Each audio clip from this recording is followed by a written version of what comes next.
Hola, buenos días. Hoy 19 de febrero de 2026. Estamos aquí nuevamente con un análisis geopolítico. El día de ayer no pudimos estar presentes por ocupaciones personales, pero ya volvimos. Así que vamos a adelantar algunas cosas. El 12% del petróleo que consume China proviene de Irán a través de una flota fantasma. Ellos consumen 1.38 millones de barriles diarios de petróleo de esa flota fantasma. En tanto que nos detenemos en Irán, pues resulta que ya el día de hoy comenzó el ejercicio naval conjunto entre la República Islámica de Irán, la República Popular de China y la Federación Rusa. Este ejercicio se lleva a cabo nada más y nada menos que en el Golfo de Omán, es decir, en el epicentro de toda la crisis geopolítica en el Golfo Pérsico. Pero veamos un poco más a fondo este tema. Vamos a leer un poco a John Bolton. John Bolton, ex asesor de seguridad nacional de la Casa Blanca en la primera administración de el señor Donald Trump.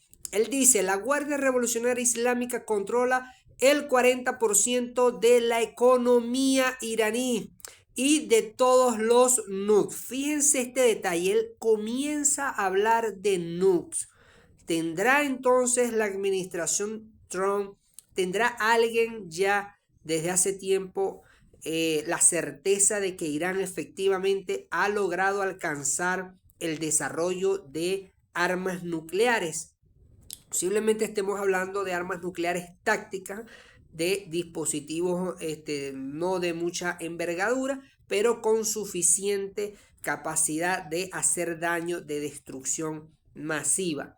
Se dice que uno de los problemas que ha tenido, por ejemplo, Norcorea, es que a pesar de ellos poseer el arma nuclear, no han desarrollado armas nucleares muy avanzadas y además tienen problemas para adaptar esas armas nucleares a los vectores de lanzamiento que poseen, ¿no? Llámese misiles, llámese submarinos, en fin. Entonces, posiblemente estemos ante una situación algo similar en Irán, de que hayan podido lograr ya alcanzar algún tipo de desarrollo nuclear, pero este no esté en un estado avanzado. Esta declaración de John Bolton hay que tomarla con mucha cautela. Además dice algo que ya nosotros hemos, digamos, mencionado anteriormente. Si los Estados Unidos de América e Israel se enfocan en atacar a la Guardia Revolucionaria Islámica, si la logran debilitar al tiempo de que algunas fuerzas especiales en tierra, acompañados también de esas multitudes, de esas masas, ¿no?, que se han levantado en todo Irán contra el régimen de los ayatolás, pudiésemos estar quizás logrando que algunos sectores dentro de las Fuerzas Armadas iraníes, que no son la Guardia Revolucionaria Islámica, es decir, las fuerzas regulares del ejército iraní, pudiesen apoyar algún tipo de operación, de situación que logre el cambio de régimen en Teherán. Esta situación pudiese hipotéticamente ser posible si se logra debilitar a la estructura de la Guardia Revolucionaria Islámica. Veamos qué dicen por aquí. El Gerald Ford atravesó el estrecho de Gibraltar este lunes de carnaval, por lo tanto ya va en tránsito hacia la zona de operaciones en Oriente Próximo u Oriente Medio. Veamos hacia dónde se va a dirigir la flota. Pudiésemos estar hablando de una proyección de poder desde el Índico, ¿no?, a través del Abraham Lincoln, y pudiésemos estar hablando de otra, ¿no?, en el oriente del Mediterráneo, con lo cual pudiésemos estar proyectando fuerza desde este otro lado, al mismo tiempo que sirve también de escudo contra alguna represalia iraní. Así que es lo que yo creo que pudiese estar ocurriendo realmente, ¿no? Un portaaviones aquí en el Mediterráneo, ¿no?, hacia el oriente del Mediterráneo, y otro allí desde el Índico, pero veamos que tiene pensado el Pentágono. Lo que sí es cierto es que ya la situación se hace insostenible, a pesar de que el fin de semana nosotros dijimos que era muy alta la probabilidad de que hubiera ataques, no lo hubo. Están en espera de una decisión política y según algunas fuentes del Pentágono todavía faltan algunos elementos a engranar dentro del gran dispositivo que se va a aplicar en caso de que se llegue a concretar pues la orden política de hostilidades, ¿no? Las conversaciones cada vez están en un punto más muerto, así que yo preveo que sea inevitable esa confrontación a menos que ocurra un milagro político.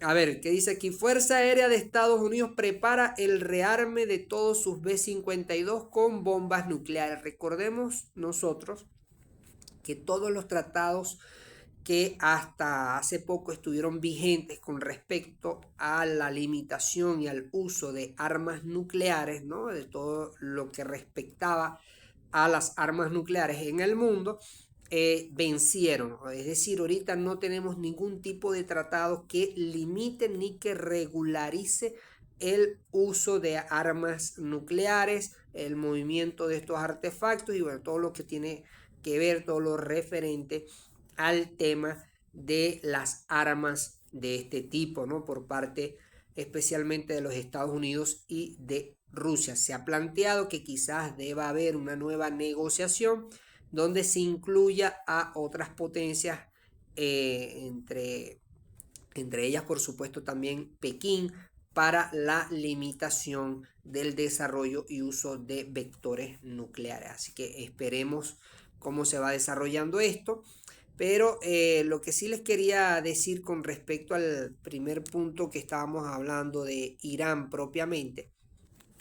Miren, nosotros hace un par de años habíamos dicho que todas las potencias, tanto grandes como medianas, y especialmente aquellas que utilizan o que tienen oficialmente el uso del arma nuclear, iban por todos los medios a evitar que Irán tuviese armas nucleares. ¿Por qué? Porque el selecto club de países que poseen estas armas no quieren que otros países las desarrollen, mucho menos si es un país estratégicamente también ubicado como lo es Irán. Desde Irán, con un buen desarrollo de un programa de misiles y un buen desarrollo de armas nucleares, ellos pudiesen estar a la par, a la capacidad de poder golpear los centros políticos más importantes del mundo con capacidad nuclear.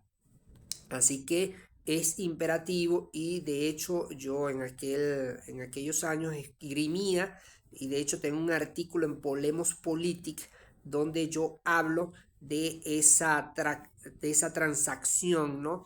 Entre las potencias grandes y las potencias medianas para evitar el desarrollo de un Irán nuclear, ¿no? Le convenía a todos los actores en la zona de Oriente Medio y Oriente Próximo y también a las grandes potencias nucleares del mundo. Así que esa es la situación allí.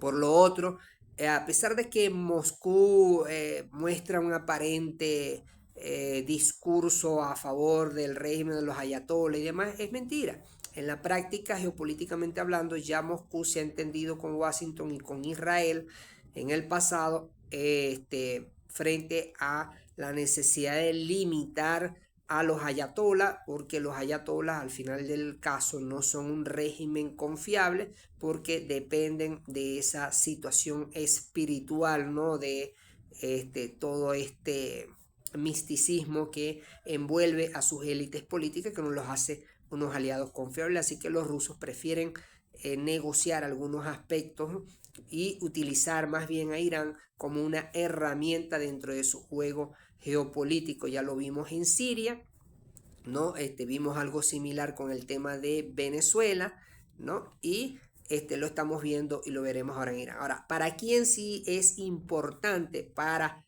China. Para China sí es importante tratar de sostener al régimen de los ayatolás.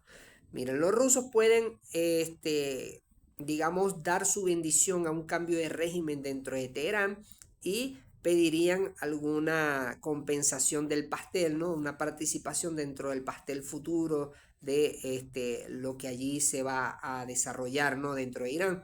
Pero para los chinos no, porque los chinos saben que el tema de los Estados Unidos con respecto a Irán no solamente es limitar esa capacidad nuclear y esa capacidad de desarrollo del programa de misiles, por lo antes ya dicho en este reporte, sino también por el tema de que es una nueva herramienta para presionar a Pekín, que depende de ese 12% de energía que proviene de fuentes oscuras dentro de Irán y que fluyen hacia Pekín. Así que es una nueva herramienta para torcerles el cuello. Y hablando de herramientas, ahora les voy a hablar del siguiente punto. El siguiente punto tiene que ver con Nairon Magnetics. Ya nosotros habíamos hablado algo hace días, pero lo volvemos a repetir por la importancia que tiene este asunto, ¿no? Igual que el de los reactores nucleares de forma reducida de los que hablamos hace días, ¿no? Fíjense, el tema de Nairon Magnetics es que rompe la dependencia de materias primas extranjeras, especialmente las de China. Es un imán libre de tierras raras.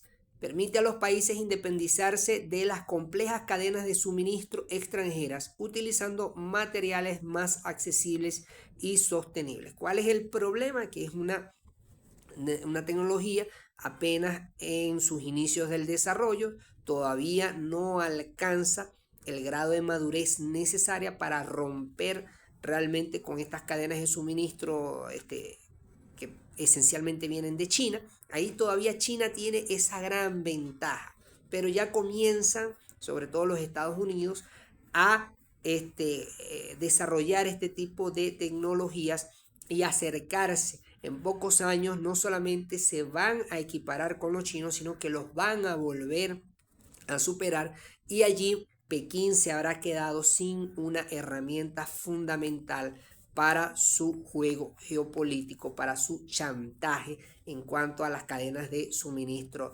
global, ¿no? Entonces, estén pendientes de todos estos temas, que todos se van relacionando. Recuerden ustedes que en geopolítica todo se va relacionando, ¿no? El programa de misiles, el programa de evitar el Irán nuclear, ¿no? El tomar las reservas de petróleo, los nodos energéticos globales, ¿no? El romper las cadenas de suministro chinos, todo es parte de un gran juego geopolítico que los Estados Unidos en su estrategia general, en su estrategia global, busca asegurar no solo su hegemonía, la permanencia de su hegemonía, su supremacía, sino también el poder establecer una mejor posición de juego dentro de las esferas de influencia globales y por supuesto todo esto que hemos hablado de la reconstrucción del gran perímetro de seguridad y zona de contención de rivales extrahemisféricas. Es decir,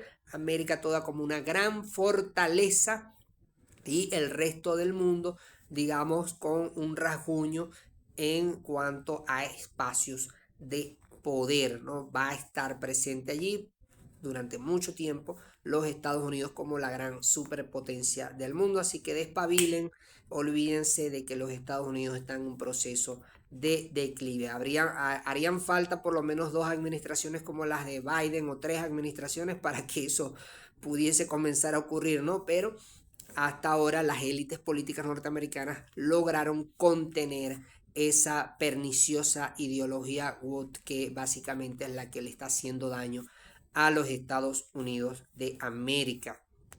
Bueno, seguimos entonces. José María Balcazar se convierte en el nuevo presidente del Perú tras el voto ayer del Congreso, ¿no? Y la destitución del señor Geri hace ya un par de días atrás. Bueno, un tipo de la izquierda progresista, un tipo nefasto que habla sobre relaciones entre niños y adultos, o sea, una cosa perversa allí. Yo sospecho que China está de alguna manera también relacionada con este voto, que además fue un voto secreto dentro de los congresistas. O sea, ahí hay un tema bastante particular con este señor. Él va a estar allí al menos unos 2 meses, ¿no? Casi 3 meses hasta las elecciones presidenciales venideras en el Perú. Bueno, veamos entonces qué sigue pasando allí, pendientes con el tema de Chancay, ¿no? Y toda esta confrontación geopolítica con los chinos. Fíjense esto, Etiopía y Eritrea mueven nuevamente fuerzas militares hacia la región de Tigray. Este era un conflicto que ya había sido resuelto, un conflicto que durante los años 90 y primeras décadas de los 2000 resultó en una gran matanza, ¿no? Un genocidio en esa zona. Ya el conflicto se había logrado resolver, habían estabilizado el país, incluso habían unos megaproyectos buenísimos, ¿no? Sobre todo la represa del Gran Nilo Azul, ¿no? Creo que había un buen futuro por delante en el África, con desarrollos de este tipo, pero una mano peluda que parece tener ojitos pequeños y piel amarilla, metió sus manos allí y de forma casi que inesperada comenzó nuevamente ese conflicto hace 3, 4 años atrás, ¿no? Lo volvieron a calmar y ahora pareciera que volviera a haber un resurgir de una convulsión en la zona. Entonces estamos pendientes allí, son parte de los juegos de China para desestabilizar, para molestar. Y bueno, vamos a ver cómo se enfrentan también a los intereses de Emiratos Árabes Unidos y de Arabia Saudita, que son muy poderosos en esa zona, ¿no? También a Egipto, que va a tratar de sostener la estabilidad en su frontera sur. Así que veamos entonces, pendientes por allí. Fíjate, escuchen esto, ¿no? Ya con el último punto, aquí terminamos. Si el nuevo gobierno boliviano, liderado por el presidente Pérez, reduce o abandona formalmente la aspiración marítima soberana, estaríamos ante un hecho político inédito desde la firma del tratado de 1904. No porque la reivindicación desaparezca de la memoria histórica, sino porque dejaría de ser el eje ordenador de la política exterior boliviana hacia Chile. Aquí estamos refiriéndonos al tema de la soberanía boliviana al mar, ¿no? Del reclamo que le hace Bolivia a Chile para la soberanía de su mar. Fíjense que ya ha habido fallos judiciales que favorecen a Chile, donde dicen, bueno, que Chile no está obligado a negociar con Bolivia ninguna salida al mar. Y bueno, toda esta situación que deviene de la guerra del Pacífico, ¿no? De todos estos conflictos de finales del siglo XIX, ¿no? Y principios del siglo XX, en fin. Eso es una situación que lamentablemente pues Bolivia pierde la guerra, y al perder la guerra, bueno, pierde el territorio, ahí no hay nada que hacer. Bueno, la única forma que Bolivia pueda recuperar esos territorios, o por lo menos una salida al mar, es que la negocie directamente con Chile, Chile la acepte, o que simplemente pues Bolivia en algún momento se reconstruya como una gran fuerza militar que le quite por la fuerza también los territorios. Ese es el tema allí, hablando pragmáticamente, ¿no? Entonces, bueno, pero puede ser este giro en la política exterior boliviana algo positivo, porque puede lograr algunos tratados con Chile para poder utilizar algunos puertos chilenos, alguna ruta que se hagan para, digamos, para el beneficio económico de las dos naciones. Hay países que no tienen, digamos, ni siquiera un charquito de agua, y que tienen grandes flotas navieras, ¿no? Yo creo que Bolivia le sería bueno estudiar esos casos de cómo países sin acceso al mar son grandes operadores de flotas navieras y poseedores de una gran fuerza comercial, ¿no? en ese rubro. Así que bueno, con esto, señores, terminamos el reporte. Gracias por el apoyo que me han dado. Seguiré respondiendo sus mensajes en la medida de mis posibilidades, y ya saben, síganme en todas mis redes sociales, activen la campana de notificaciones, denle like a este video, compártanlo con sus amigos y sigan comentando. Muchísimas gracias por su apoyo, y estamos entonces el día de mañana, Dios mediante.